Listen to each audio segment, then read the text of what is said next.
본문을 보면 세 번의 감사의 내용이 나옵니다. 각 감사의 내용이 같지만 다른 것을 우리는 오늘 본문을 통해서 볼 수가 있지요. 15절 말씀에 보면 감사의 내용이 있고요. 16절 말씀에 봐도 감사의 내용이 있고 17절 말씀에 봐도 감사라고 하는 내용이 나옵니다.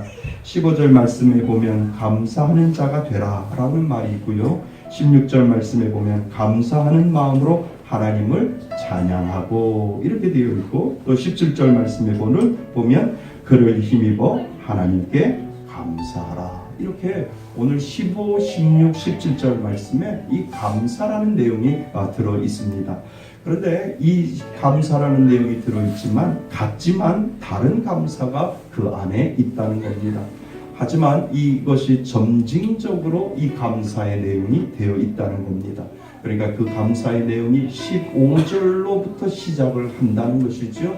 그리고 15절부터 시작해서 16절을 지나서 17절까지 그 감사의 내용이 점진적으로 되어져 가고 있다라고 하는 것을 우리는 알 수가 있습니다.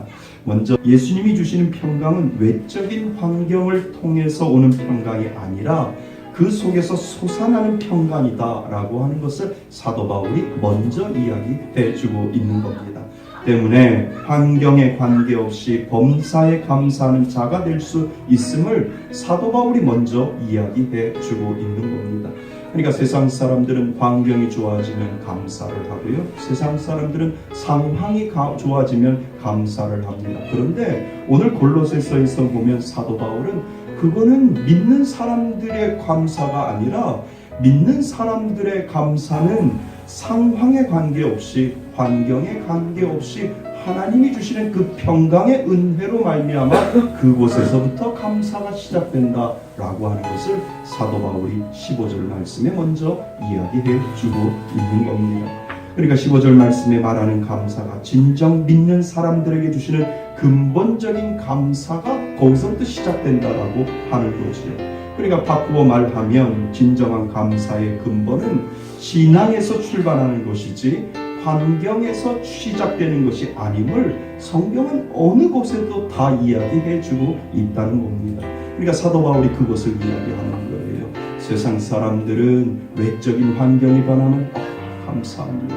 환경이 변하고 상황이 변하면 그것에 대해서 감사를 하고 있는데 사도 바울은 그거하고는 전혀 관계가 없다. 너희들이 예수 그리스도를 믿는 사람들은 외적인 환경에 의해서 감사가 나오는 것이 아니라 마음속 깊은 곳에서 우러나오는 그 평강의 기쁨으로 말미암아 그곳에서부터 감사가 나온다라고 하는 것을 지금 사도 바울이 이야기해 주고 있는 겁니다. 그러니까 성경은 믿음의 외적인 모습이 감사로 나타나야 함을 강조하고 있다라고 하는 겁니다. 그러니까 믿음이라고 하는 것을 먼저 주었고 그 믿음을 통해서 외적으로 고백되어지는 것, 그것이 감사다라고 하는 것을 성경은 끊임없이 우리들에게 설명을 하고 있는 겁니다. 그래서 골로새서 2장 7절에 보면 우리가 읽어보지 않았지만 믿음에 굳게 서서 뭐가 넘치게 하라? 감사함이 넘치게 하라고 하는 이유가 바로 거기에 있다라고 하는 겁니다. 내가 사망의 음침한 골짜기를 다닐지라도 해를 두려워하지 않는 것은 주께서 나와 함께 하시니라. 이 고백이 나올 수밖에 없는 이유가 바로 앞절에 있는데 그것이 무엇이냐면 내 영혼을 소생시키시고 자기의 이름을 위하여 의의 길로 인도하시는. 그러니까 다윗은 그 하나님의 은혜를 알고 있었던 거죠. 나는 어떠한 상황에 따라서 어떠한 환경에 따라서 하나님 앞에 감사하는 것이 아니라 내 영혼을 소생시켜 주시는 그 하나님의 은혜로 말미암아 나는 오늘도 하나님 앞에 감사할 수밖에 없다라고 하는 이 믿음의 고백을 이 사도 바울은 이 다윗은 알고 있었다라고 하는 겁니다. 그는 지금 도망자 신세이죠. 그 환경에서는 지금 감사가 나올 수 없죠. 그러나 목숨을 피하여 도망하는 도망자 신세인데 지금 그 고백을 하고 있다라고 하는 겁니다. 여러분, 그래서 믿는 자에게는 환경이 감사를 만드는 것이 아니라 그 안에 주시는 하나님의 평강이 감사를 만든다라고 하는 사실을 여러분 꼭 기억하실 수 있기를 바랍니다. 사랑하는 성도 여러분, 우리는 끝까지 하나님의 이름에 의지하여 하나님을 섬길 수 있기를 바랍니다.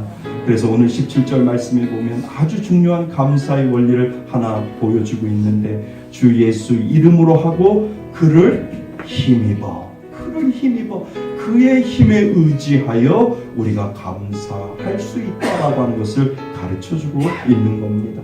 우리가 삶 속에서 그 감사 실천할 때 힘들 수도 있어요. 어렵다고 우리는 느낄 수도 있지요. 그러나 우리의 그 감사는 우리의 힘으로 하는 것이 아니라 예수의 이름으로 하는 줄 믿습니다. 그렇기 때문에 힘들어도 힘들지 아니하고 어려워도 어렵지 아니하고 누가 곤란한 상황에 있다 할지라도 곤란하지 아니할 수 있는 이유가 바로 그 모든 근원의 힘을 예수님이 저와 여러분들에게 주시는 줄 믿습니다. 그래서 사랑하는 성도 여러분, 우리 교회가 많은 감사의 은혜를 흘려버렸으면 좋겠습니다. 헌신하고 봉사하며 그 삶의 자리에서 하나님 감사합니다, 그 감사의 은혜를 표현할 때 그 교회가 진정 살아있는 교회고 그 사람이 진정 믿음의 사람인 줄 믿습니다. 사랑하는 성도 여러분, 추수감사 예배를 드리며 여러분은 어떤 감사를 생각하십니까? 우리가 생각하는 감사는 환경이 감사를 만드는 것이 아니라 내 안에 주신 평강의 은혜, 그 구원의 은혜로 우리는 감사할 수 있음을 믿으시기를 바랍니다.